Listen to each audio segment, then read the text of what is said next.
Opinion: How PM Modi's idea of an all-party squad after Op Sindoor works on 5 levels. Uddhav Sena called it a Bharat or wedding party. The Congress was upset that its own leader, Shashi Tharoor, was acting like the BJP's super spokesman.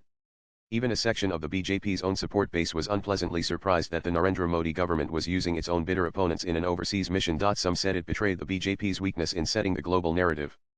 But beyond what is immediately visible lies a masterclass in Modi's political maneuver.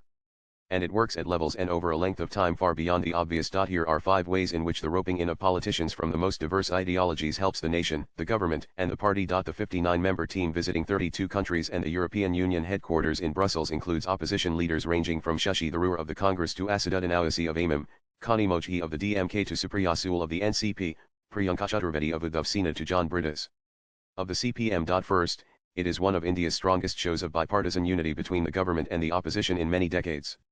There have been other occasions, for instance during the Indo-Pakistan War of 1965 or after the Pokhran nuclear tests, when various opposition parties supported the government's war efforts. But this is the first time the centre has so boldly adopted a Team India approach to diplomacy. Second, the whole initiative serves to break down the walls around communication between the central government and the opposition.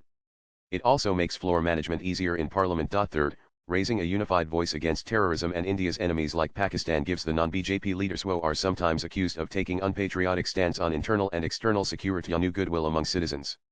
It incentivizes nationalism for the opposition. Love and service for the nation, in their unconditional form, are their own reward.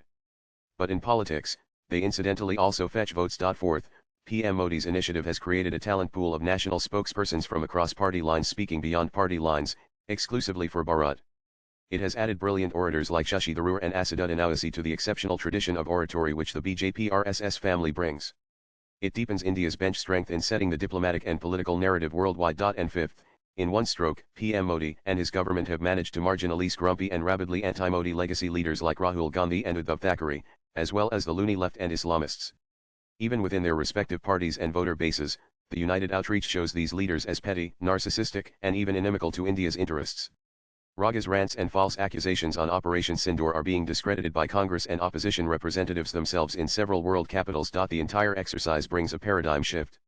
It moves the middle ground of Indian politics quite a few feet towards the nationalist right and away from the globalist left. Swipe left for next video. All these are happening quietly and simultaneously, leaving social media busy and confused about whom to side with, because the sides have blurred. Nan Abhijit Majumdar is a senior journalist.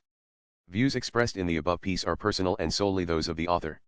They do not necessarily reflect News 18's views. Latest blogs.